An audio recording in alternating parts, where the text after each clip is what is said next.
ये कट जाएगा, ये कट जाएगा, x का वैल्यू 1 आ गया, y का वैल्यू 2 आ गया। इसका मतलब तो साफ है भाई, डिटर्मिनेंट की मदद से हम लीनियर सेट ऑफ इक्वेशंस को सॉल्व कर सकते हैं। आपकी इस मैट्रिक्स ने आउटपुट वेक्टर में तब्दील किया, यानी कि इस मैट्रिक्स को इसने स्केल किया और रोटेट किया। इन दोनों का एरिया समान दिख रहा है आपको? नहीं दिख रहा है। इसके एरिया में मैनिपुलेशन करना होता क्या है, तो it is a factor by which the area of a parallelogram formed by the input vector, इसके कारण मैप्ड आउटपुट वेक्टर का जो पैरेललोग्राम है, ये भी तो पैरेललोग्राम फॉर्म करेगा। वेक्टर की वजह से बनने वाला एरिया को हम जिस फैक्टर के पैरेललोग्राम का एरिया कितना है, 0 है। क्यों? क्योंकि इस p के साथ 0 मल्टीप्लाई हो गया। 0 से मल्टीप्लाई क्यों हुआ? क्योंकि इसका। Hello everyone, welcome to my YouTube channel UPSC express, जहां पे आज हम लोग डिस्कस करेंगे डिटर्मिनेंट्स को लेके, और हम लोग ये भी देखेंगे कि डिटर्मिनेंट्स की प्रॉपर्टीज़ क्या क्या है और इसकी एप्लीकेशंस। ओके, तो मिलते हैं इंट्रो के बाद।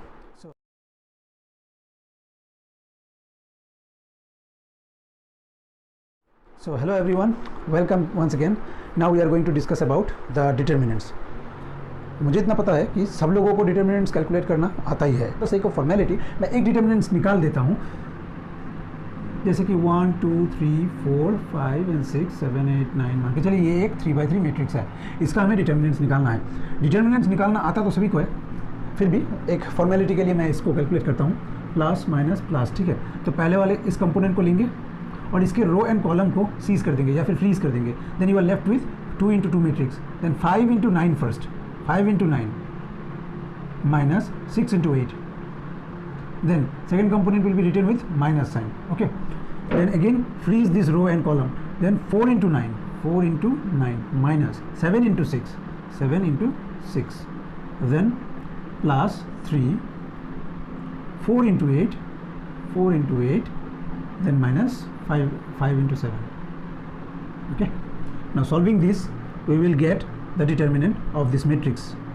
मैंने यहाँ पे कोई भी एलिमेंट्री ऑपरेशन नहीं किया है, लेकिन जनरली कोई भी मैट्रिक्स अगर हमको देता है तो हम एलिमेंट्री ऑपरेशन करने की कोशिश करते हैं, क्योंकि एलिमेंट्री ऑपरेशन करके अगर हम किसी तरह से मैट्रिक्स में ज़ीरो की संख्या बढ़ा सके तो हमारा डिटर्मिनेंट कैलकुलेट करना काफ़ी आसान हो जाता है।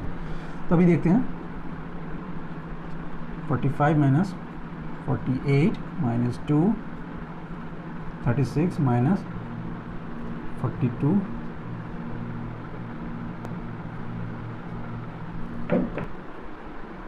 3 32 minus 35 45 minus 48 minus 3 minus 2 minus 6 plus 3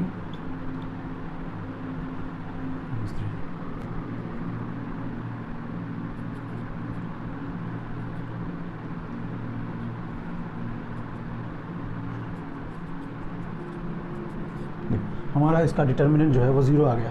ठीक है, तो हम लोगों का यहाँ पे डिटर्मिनेंट जो है वो 0 आया है, तो हम कह सकते हैं कि ये एक सिंगुलर मैट्रिक्स था। ठीक है, सिंगुलर मैट्रिक्स था, सिंगुलर मैट्रिक्स का डिटर्मिनेंट 0 आता है। फाइन, एक और मैट्रिक्स ले लेते हैं जो कि 2 by 2 होता है, मान के चलिए 2 and 4 7, तो पहले 2 into 7 2 into 7 minus 4 into 1 4 into 1 14 minus 4 is equals to 10. This is the determinant of this, determinant of this matrix. ये B है, A है, so this is determinant of A. तो in this way we calculate the determinant of a matrix. यहाँ तक तो सबको आता है। अभी हम लोग डिस्कस करेंगे एक एक करके प्रॉपर्टीज़। डिटर्मिनेंट्स के 10 से 12 प्रॉपर्टीज़ है जो मैंने यहाँ पे एक एक करके इनलिस्ट करके रखा है। ठीक है, और एक एक करके अभी हम लोग इसको एक्सप्लेन करेंगे। हमारा पहला प्रॉपर्टी क्या बोलता है, अगर आपने किसी मैट्रिक्स को लिया और उसका ट्रांसपोज निकाला, किसी मैट्रिक्स के ट्रांसपोज करने से उस मैट्रिक्स का डिटर्मिनेंट वैल्यू चेंज नहीं होता है। मतलब ये कह रहा है कि अगर 2 4 5 7 एक ऐसा मैट्रिक्स है, ठीक है, तो इसका अगर डिटर्मिनेंट वैल्यू कुछ होता है, जैसे कि 14 माइनस 20 माइनस 6 आता है इसका डिटर्मिनेंट। अब अगर इस मैट्रिक्स का हमने ट्रांसपोज निकाल लिया, जैसे कि 2 4 5 and 7, तो इसका भी आपका डिटर्मिनेंट माइनस 6 रहेगा, जैसे कि 14 माइनस 20। मतलब डिटर्मिनेंट करने से आपका ट्रांसपोज निकालने से आपका डिटर्मिनेंट वैल्यू चेंज नहीं होता है।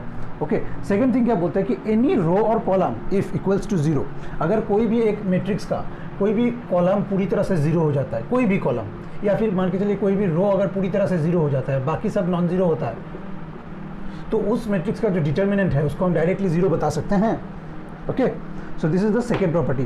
थर्ड प्रॉपर्टी हमको क्या कहता है, any row or column is either proportional or equal, then also determinant will be 0. मतलब अगर हमने कोई एक मैट्रिक्स को लिया 1 2 5 7 6 3 2 1 5। इसका तो कोई ना कोई डिटर्मिनेंट वैल्यू होता है।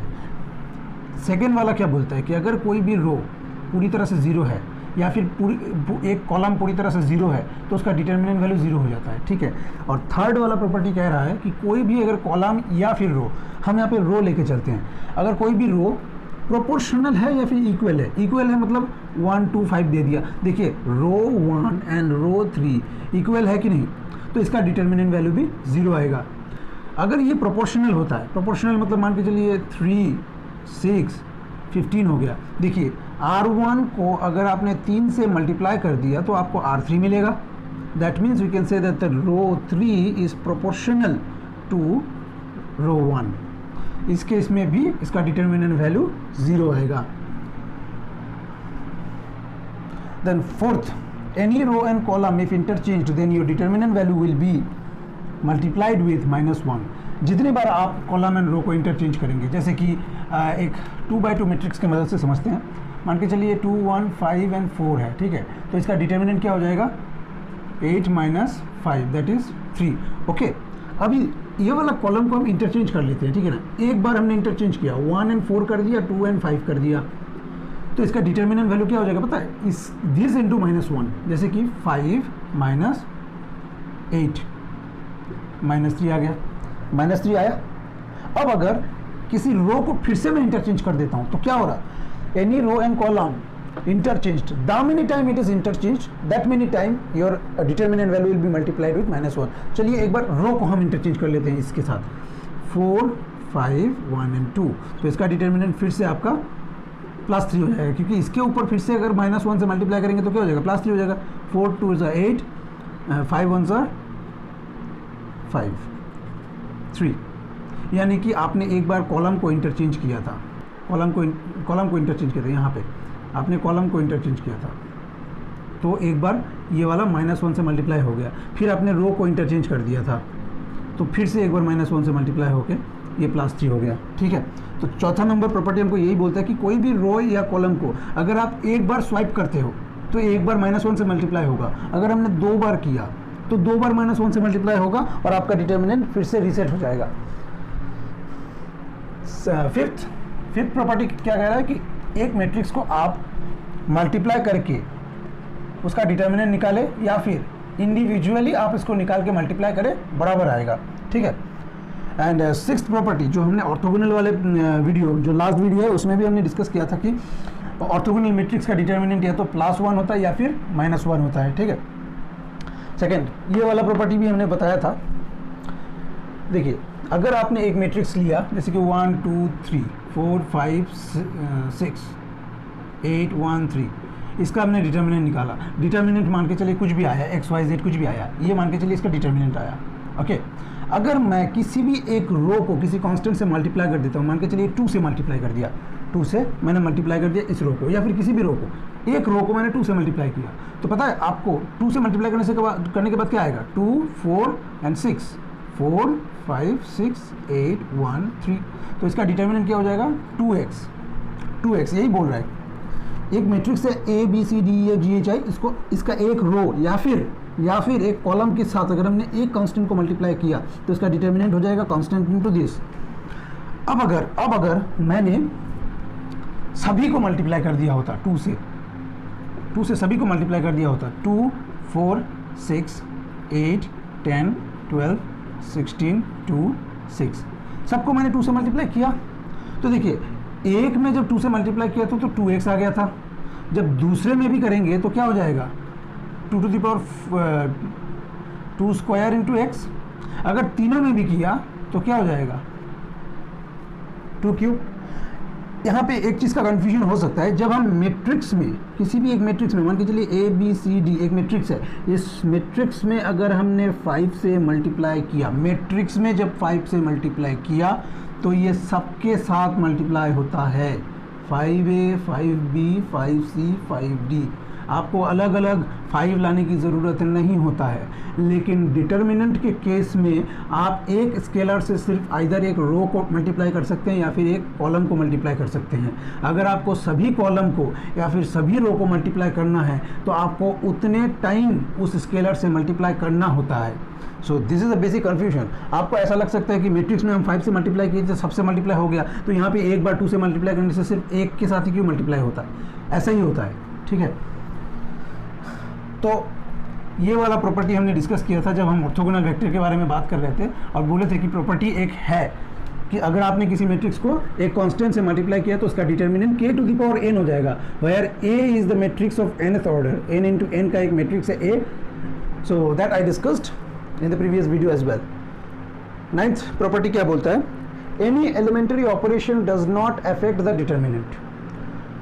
मतलब अब आप अगर कोई एलिमेंट्री ऑपरेशन करते हो, किसी रो को किसी रो के साथ माइनस करते हो, या फिर किसी रो मान के चलो रो 3 को आपने रो 2 को किसी कांस्टेंट से मल्टीप्लाई करके उसके साथ माइनस करके लिखा, तो ये सब एलिमेंट्री ऑपरेशंस होते हैं। एलिमेंट्री ऑपरेशन में क्या कर सकते हैं हम? किसी रो को किसी दूसरे रो में शिफ्ट कर सकते हैं, ट्रांसफ़र कर सकते हैं, या फिर किसी रो को दूसरे रो के साथ ऐड कर सकते हैं, सब्ट्रैक्ट कर सकते हैं, या फिर दूसरे रो को हम किसी कांस्टेंट से मल्टीप्लाई करने के बाद अलजेब्रिक ये सब ऑपरेशंस कर सकते हैं।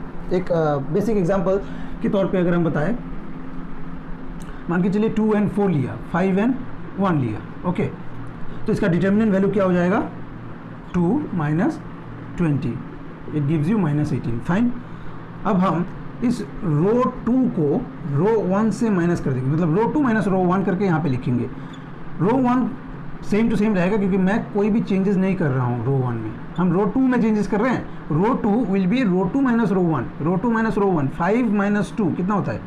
3, 1 minus 4 minus 3, ओके। अब आप इसका डिटर्मिनेंट निकालिए, -6 -12 -18 आपका आया। एलिमेंट्री ऑपरेशन किया मैंने, एलिमेंट्री ऑपरेशन करने के बाद आपका डिटर्मिनेंट सेम टू सेम आ रहा है। That means elementary operation does not affect the determinant. अब एक काम और कर लेते हैं, इसको एक कांस्टेंट से मल्टीप्लाई करके माइनस करते हैं। चलो, हमने रो 2 को माइनस करना है रो 1 के साथ, लेकिन उससे पहले हम रो 1 को 2 से मल्टीप्लाई कर देंगे।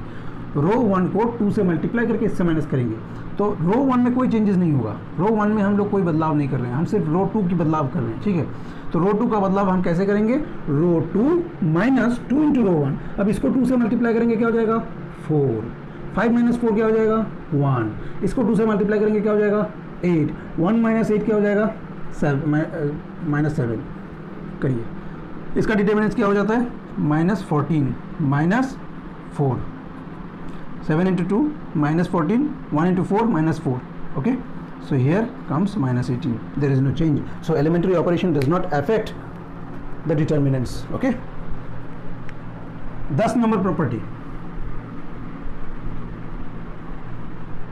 the 10th property, A inverse।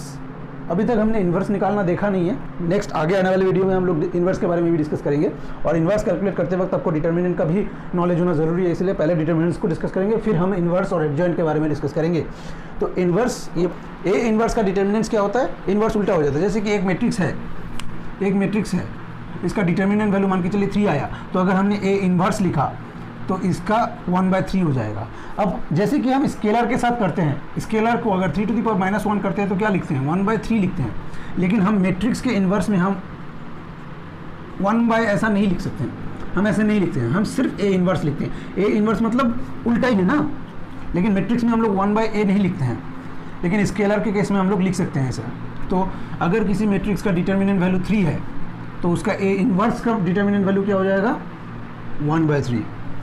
फिर स्क्यू सिमेट्रिक की प्रॉपर्टी में हमने डिस्कस किया था कि skew symmetric of odd order has determinant value 0। Skew symmetric का हमने डिस्कस किया था ना, स्क्यू सिमेट्रिक कैसा होता है? स्क्यू सिमेट्रिक होने के लिए आपको डायगोनल एलिमेंट 0 होना चाहिए, 0 होना चाहिए, और off diagonal element should be equal and opposite in sign, equal and opposite in sign. ये हो गया आपका एक स्क्यू सिमेट्रिक मैट्रिक्स, ठीक है। ये आपका एक स्क्यू सिमेट्रिक मैट्रिक्स है। आप इसका डिटर्मिनेंट निकालेंगे ना तो 0 आएगा। करके देखें, चलिए करके देखते हैं। ये प्लस माइनस प्लस, यहाँ पे -2 लेंगे, यहाँ पे तो 0 है तो लेने का कोई मतलब नहीं है। यहाँ पे -2 लिया, ओके, इसको हम फ्रीज कर देंगे। 2 into 0 0 होता है, minus minus minus plus minus 15, then plus 3 minus 10, okay. तो 0 है माइनस माइनस 30, ओके सही है। Here -2 minus 15 plus 30, okay, plus minus minus and 30, 0। Determinant आपका 0 आया। एक स्क्यू सिमेट्रिक का ऑड ऑर्डर का, ऑड ऑर्डर होना ज़रूरी है, 3/3 होना ज़रूरी है, 5/5 होना ज़रूरी है, ठीक है ना, ऑड ऑर्डर का होना पड़ेगा स्क्यू सिमेट्रिक मैट्रिक्स। और लास्ट वाला प्रॉपर्टी क्या बोलता है कि एक मैट्रिक्स को, दो मैट्रिक्स को आपने ऐड करके अगर उसका डिटर्मिनेंट निकाला तो वो ज़रूरी नहीं कि वो आपका इंडिविजुअली डिटर्मिनेंट निकाल के ऐड करने से सेम आएगा, ठीक है। This is not equal, this is not equal. So this is the property of determinants. अभी हम लोगों ने डिटर्मिनेंट की डेफिनेशंस को देखा, डिटर्मिनेंट मतलब डिटर्मिनेंट कैसे निकालते हैं, how to calculate determinant we have seen, and the properties. But is there anything left to discuss about determinants? I would say yes. Determinants अगर हमसे पूछा जाए कि होता क्या है एक्चुअल में, एक मैट्रिक्स का अगर डिटर्मिनेंट्स पूछा जाए तो डिटर्मिनेंट्स एक्चुअल में होता क्या है, मैं कहूंगा कि determinant is a factor by which, यहाँ पे लिखा हुआ है देख सकते हैं, factor by which the area of a parallelogram formed by the vector is manipulated. अब क्या होता है ये चीज़ हम समझेंगे लेकिन थोड़ी देर बाद। इससे पहले हम आगे बढ़े और एडजॉइंट और इन्वर्स को पढ़े, हम इस डिटर्मिनेंट्स के बारे में थोड़ा सा और डिस्कस करना चाहते हैं, ठीक है। अब हम देखेंगे कि डिटर्मिनेंट्स की मदद से हम लोग एक लीनियर साइमल्टेनियस इक्वेशन को कैसे कैलकुलेट कर सकते हैं। लीनियर साइमल्टेनियस इक्वेशन को हम कैसे कैलकुलेट करेंगे। ये दोनों क्या है? ये दोनों स्ट्रेट लाइन की इक्वेशन है। बचपन में मतलब क्लास 10 में हम लोगों ने इन सब को सॉल्व करना सीखा था। हम एलिमिनेशन मेथड की मदद से या फिर क्रॉस प्रोडक्ट की मदद से या फिर सब्सटीट्यूशन की मदद से या फिर ग्राफिकली हम इसको सॉल्व कर सकते हैं और इसकी एक्स एंड वाई का वैल्यू निकाल सकते हैं, राइट। तो फिर अचानक फिर से हम लीनियर अलजेब्रा क्यों पढ़ रहे हैं, इन सब को क्यों पढ़ रहे हैं? एक्चुअली इंजीनियरिंग में जब हम लोग इन सब इक्वेशन को डील करते हैं तो सिर्फ एक्स एंड वाई को निकालना ही हमारा काम खत्म नहीं हो जाता है, ठीक है। We are going to explore all the possibilities with this coefficient. अगर आपको यहाँ पे दिया गया है 4 2 1 1 ऐसा करके एक अगर लीनियर साइमल्टेनियस इक्वेशन दिया गया है तो आपको एक्सप्लोर करना है ना कि कितने सारे, जैसे कि आप कंट्रोल सिस्टम में, हम लोग जब कोई मशीन को डिज़ाइन करते हैं तो हम इसकी स्टेबिलिटी को चेक करना चाहेंगे। तो आप मैटलैब में या फिर किसी सॉफ्टवेयर में आप उस सिस्टम की कंट्रोल सिस्टम की इक्वेशन को लेते हैं और उसकी पोल्स एंड जीरोस को वेरी कर करके आप अपने डिज़ायर्ड रिजल्ट तक पहुंचने की कोशिश करते हैं। तो मैथमेटिक्स में भी मैट्रिक्स एक ऐसा टूल है जो आपको लीनियर साइमल्टेनियस इक्वेशन को बार बार वेक्टर को मैनिपुलेट कर करके दिखाते हैं कि आपका डिज़ायर्ड रिजल्ट तक आप कैसे पहुँच सकते हैं। लेकिन उससे पहले हम देखते हैं कि क्या एक्स एंड वाई की वैल्यू को भी डिटर्मिनेंट से कैलकुलेट किया जा सकता है।